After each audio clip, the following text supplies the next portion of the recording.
Welcome back to my channel, and today I'm going to be talking about the show Black Lightning. It comes on the CW. I've been looking for a new show since Underground was not renewed for a third season. So I found out that Black Lightning came out sometime in January. I'm not sure. I'm kind of late on the reviews, but I'm going to go ahead and recap episode 1, season 1. It's produced by Salim. I'm not sure if I'm pronouncing that right. Salim Akil. I'm not sure. Y'all correct me if I'm wrong. And him and his wife, they produced The Game and some other shows. And I really was a huge fan of The Game before they switched it to BET. I was excited to see this show on the CW because with Black Panther coming out in February, it's always a good thing to see representation, you know what I'm saying? So the show starts out, they're in the precinct. Jefferson is in the precinct and he's looking at the news, and the oldest daughter comes out and she was arrested for peacefully protesting the 100 gang. They have a little argument, they go back and forth in the car, and they do quote MLK and Fannie Lou Hamer. I'm not sure if I'm saying her name right either, but they want people to know that they know their Black history, basically. That's what I felt like they were trying to convey to the audience, is that it's important to know where you came from. So as he's quoting MLK, the police car pulls up behind him and he gets stopped, and it starts raining before then, so he gets stopped. They take him out the car, they put him onto the hood of the car, and they don't even let him really explain himself, and then they take him to their squad car, and there's a woman in the back and she just shakes her head when she sees his face, like, no, it's not him. They were stopping different cars to see if they could find out who robbed her store. Obviously, why would he rob their store? They're driving slow, it's raining, and he has on a suit, so I don't think that he robbed anybody. But you know, things like this happen all the time to Black men. So the next thing we learn is that Black Lightning has been gone for 9 years, and during that time, I guess, well, I figured that he wanted to raise his girls and have them grow up and have a normal childhood and not have memories of whatever happened earlier. Then we see that Jefferson Pierce is at a Garfield High banquet, and the banquet is to raise money for Garfield High. And we see Anessa, the oldest daughter, going to the bathroom, and she catches Jennifer and her friend, and they're about to go out to a club, but they don't tell her that. They tell her that they want to go to a house party. So Jennifer asks her, can I go to the house party? And she says yes, of course. And we find out later that she's going to this club called Club 100. So she goes to the club.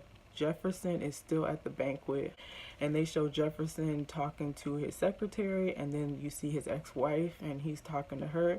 And the vibe that he had with his ex-wife, I was like, okay, are they still together? Like, what's going on? But you learn that they're not together, they're separated. Yeah, I got the vibe that that was not his ex-wife. Like, he still obviously got feelings for her, he wants to be with her, but we learn later on why they're not together. Then Detective Henderson comes up, and they have a short conversation, I guess, about the banquet.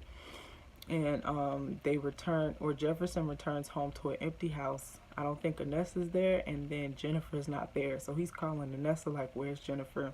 He has a tracking chip in Jennifer's phone. I don't condone this kind of behavior. So he tracks her phone to Club 100, and she's at the club, she's flirting with this guy, I think his name is Will. And soon, two guys sit down and they kind of corner them and tell them that they need to speak to Will. And she tries to get up and leave, like, this has nothing to do with me. Well, she can't leave. They tell her, like, oh, you got to come in the room too. So she goes in the room, and as soon as she goes in there, Jefferson is walking into the club. And so he tries to go into the same room that she went into, but the guy at the door won't let him go in there. So he decides to cut the lights, and he takes out two of the guys that were shooting. And inside the room, if y'all know Will Catlett from the show First here on YouTube, then, or shout out to y'all for actually watching the show. But yeah, he is the character on the show. His name is Lala, and Lala is a drug dealer. and he's in charge of Will, and I guess Will is his cousin. So he's telling Will that he needs to get to work and that he has some work for his girl too. Now Jennifer's like, I'm not down with that. I don't know what's going on here, but I'm not his girl. You know, I have nothing to do with him.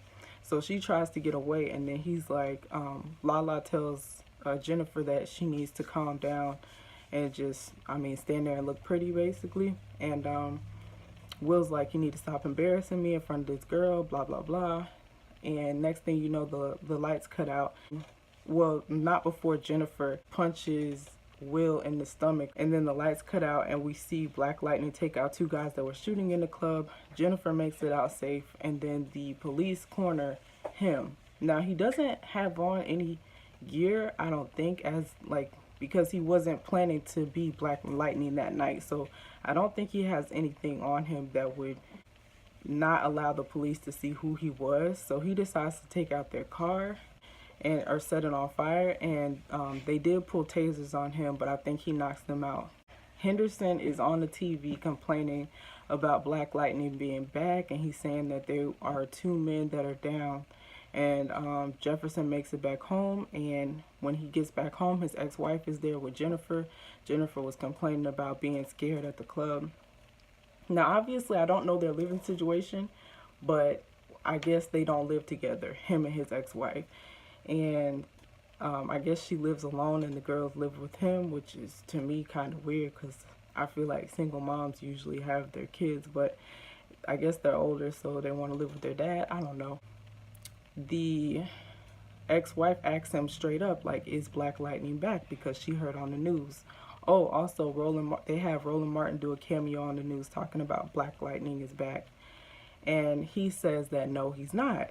And she tries to like touch him, like touch his chest or down his torso, but he says you're not gonna find anything. So she stops, and then when he walks away, you see that he's all bruised up and stuff. So he tries to like patch himself up afterward. Next thing you know, they are running. I guess it's the morning time. It's the next day, and he's running with the girls. And I guess this is all before school starts. So they go to the school, and he's talking to his secretary about putting metal detectors in the school. And he says that he doesn't want metal detectors in the school because he doesn't want his school to feel like a prison. Valid point. A lot of these kids know people that are in prison, like their family members, so on and so forth. So he doesn't want them to feel like locked into the school. The next thing we see is Will coming to the school to talk to Jennifer and basically explain what happened last night. Jennifer doesn't want to hear anything that he has to say. Anessa steps in, then he calls her a curse word, and she reacts, and I think she punches him. So then he comes back and he's about to take out a gun, but Jefferson is there to stop it. And he's like, well, what are you gonna do, shoot her? And all these people see you. He said something about how many years that would be, and Will walked off. Jefferson decides to go have a word with Lala because Lala used to be one of his old students. While he's talking to Lala, there's a little boy there. I think that was like his little cousin or something like that, and he's supposed to be, I guess, starting to sell whatever drug they're selling in that community. And the little boy was on the phone the other day, so he's like reprimanding him, talking about you shouldn't be on your phone. Next time I catch you on your phone. He was gonna do something to him. And Jefferson's like, you need to calm down, like he's a little boy. And then Lala pulls a gun on him, and he's like, that's not my name. I forget what his name, what he called his actual name is, but he called him by his government name. And he's like, you need to say my name or something like that. So he says Lala or whatever. And then he's like, I'll keep Will, or I'll tell Will to calm down, but you need to stay away from me. The next thing we see is Will coming back to the school, but this time he comes back with the crew. Apparently, I assume that Lala did not get a chance to talk to Will about his behavior at the school that day. And he takes Anessa and Jennifer to the Seahorse Motel. I'm not sure which hotel he took them to. He's holding them hostage. He tells Lala what he did. Lala comes and tells him, like, you need to return these girls or kill them because that was a bad idea.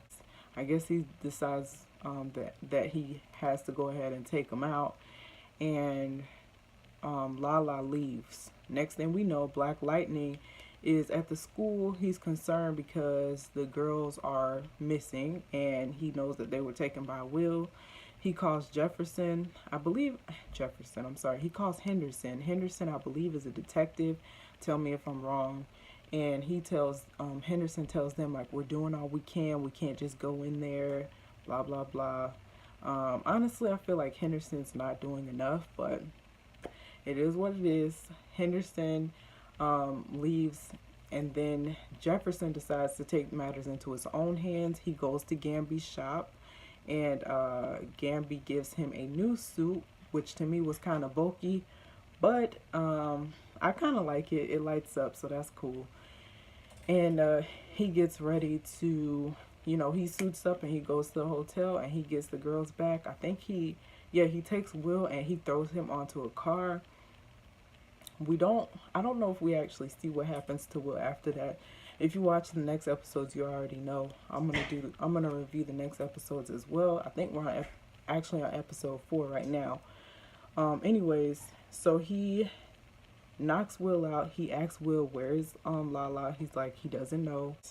We see Lala is going to a meeting with 2 other people. They tell him to go and enter into a room. In the room, there's this man in there. His name is Tobias, and he is albino. And basically, he goes on this little monologue about black people and God or something like that. And he shoots Lala in the shoulder.